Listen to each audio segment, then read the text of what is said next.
कि आप किसी पे तरस खाकर आप उसकी मदद करने के लिए आगे बढ़े, उसकी आपने मदद कर भी दिया, आप उसे छत पे चढ़ा दिए, पहली सीढ़ी से छत पे आपने चढ़ाया, लेकिन उसके बाद आपने क्या किया? उसके बाद आपने छत से उसे नीचे ठेल दिया। आप फिर उसके बाद नहीं चाहते कि वो आगे बढ़े, तो ये बिल्कुल गलत तरीका है। इसकी भी एक सज़ा तय है ईश्वर की तरफ से। या तो आप किसी की मदद ना करो, और अगर मदद करो तो दिल से मदद करो। आप ऐसा कैसा मदद कर सकते हो किसी का? क्यों आपने मदद किया?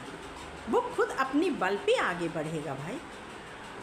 वो खुद अपने बल पे अपनी मेहनत की बदौलत सक्सेस हासिल करेगा। आप क्यों उसकी मदद करना चाहते हैं? ये तो बिल्कुल गलत बात है ना।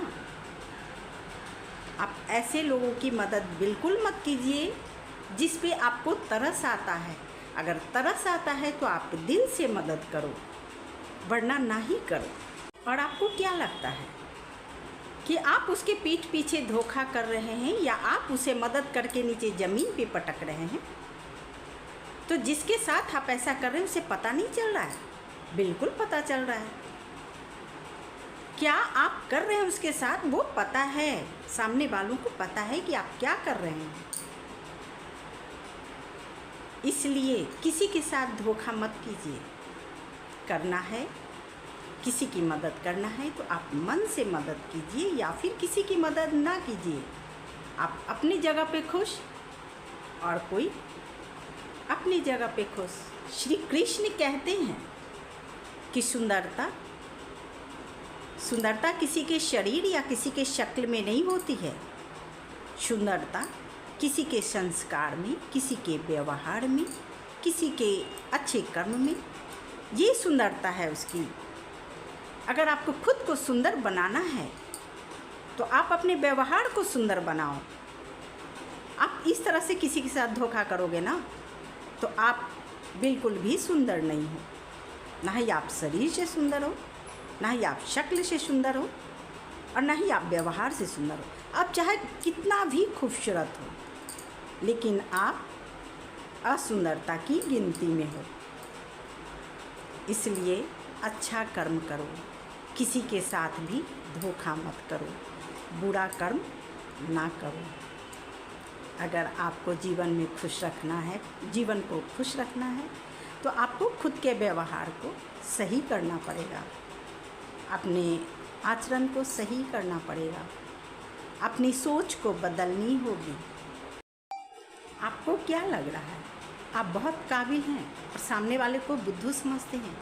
बिल्कुल भी नहीं। सामने वाला बुद्धू नहीं है, वो खामोश रहता है। वो क्या करे, चूँकि वो आपकी इज्जत करता है, और आप उसके साथ क्या कर रहे हैं? आपको क्या लगता है कि अगर मैं उसे सीढ़ी से नीचे ठेल दूँगा, या मैं उसे बीच रास्ते में छोड़ दूँगा, तो वो खुद पीछे रह जाएगा? जाने दो, वो अपने पीछे रह जाएगा। बस मुझे आगे बढ़ना है।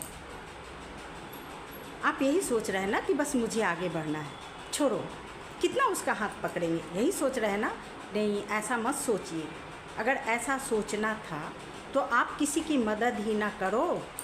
फिर क्यों अटैचमेंट बढ़ता है आपस में? नहीं, आप ऐसा मत सोचो कि वो बुद्धू है, बस वो खामोश है। किस्मत कभी किसी का कभी भी बदल सकता है, ये इस चीज़ को याद रखिएगा। हो सकता कल आप नीचे हो जाएं और वो आगे बढ़ जाए, तो फिर आप क्या कीजिएगा? क्या कीजिएगा? हो सकता आज उसकी गाड़ी धीरे धीरे चल रही है, कल उसकी गाड़ी तेज़ चलने लगेगी, और तब आप उसके नीचे हो जाओगे। फिर आप क्या करोगे? तो फिर सोच समझकर किसी की मदद करने के लिए आगे बढ़िए, या फिर मदद नहीं कीजिए, तो आपस का रिलेशन भी बना रहेगा और आपस में मतभेद भी नहीं होगा।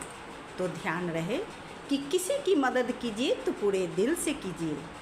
हो सकता है वो उसको कम जानकारी है, हो सकता है किसी चीज़ के बारे में वो कम जानता है और आप ज़्यादा जानते हैं, इसलिए आप सोचते हैं कि नहीं, उसे कोई जानकारी नहीं देनी चाहिए।